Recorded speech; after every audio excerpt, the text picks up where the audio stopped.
لا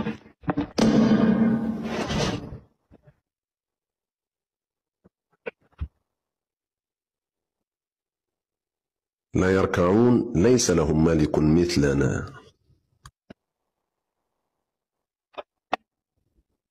ألا تركعون لملككم؟ نحن لسنا مغاربة يا سيد، والجزائر علمتنا أن الركوع لله وحده. الجزائر، عبد المجيد تبون، السعيد شنقريحة قطعوا علينا الغاز، حرموا علينا النوم بمناوراتهم، جوعوا شعبنا. ما مشكلة تبون مع المخازنية؟ ولماذا يساعدكم أنتم؟ مشكلة تبون أنه شجاع يريد الوقوف في وجه الصهاينة، كما يريد توحيد العرب ضد الغرب. يبحث عن عار الغير متناسيا عار المخزن. أي عار؟ ماذا يفعل بعضكم في تندوف؟ تندوف جزائرية لجأنا إليها، كبارنا ومرضانا مخيماتهم هناك. تندوف جزائرية؟ غدا ربما يقول جنرالات الجزائر بأن مارسيليا أو نصف فرنسا أراضٍ جزائرية. لماذا لم تذهبوا إلى تندوف لشرب الشاي وتضعوا مسطاش هوارب مدي بدل النعناع؟ وهل نسيت السبت ومليلية؟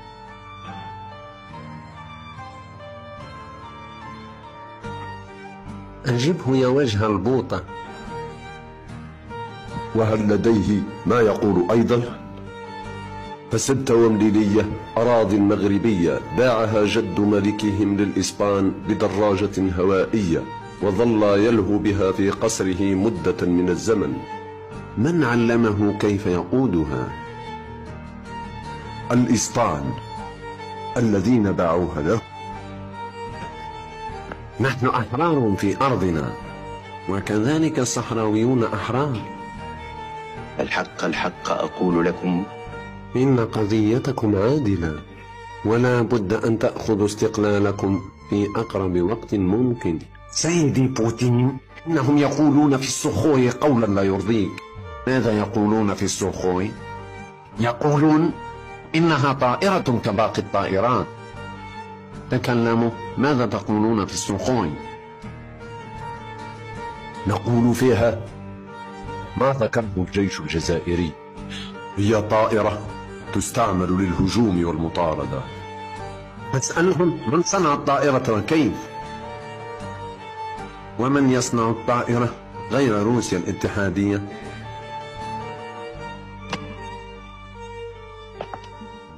اقترب، هات ما عندك.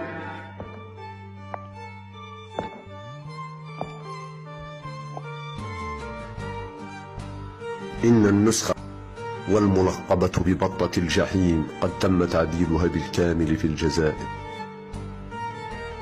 تعتبر بمثابة أعجوبة، لأنها قادرة على حمل رأس نووي والتحليق به في السماء.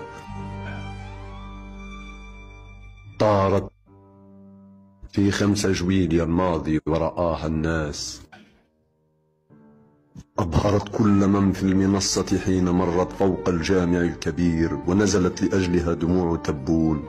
صارت سيدة الأجواء في منطقة الساحل وحوض المتوسط، وهذا ما لم يتقبله المخزن وجنوده، لأنهم عملاء لأوروبا. وهذه هي القصة يا سيد بوتين.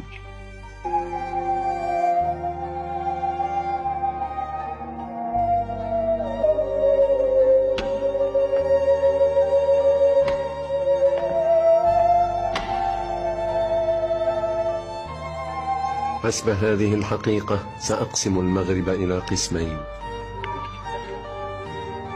يا برويطة، أنت وملكك ستعيشون في جمهورية الريف في الجزء الشمالي، أما أنت ومن معك يا غالي أسسوا دولتكم في الجنوب، وسيحميكم الجيش الجزائري.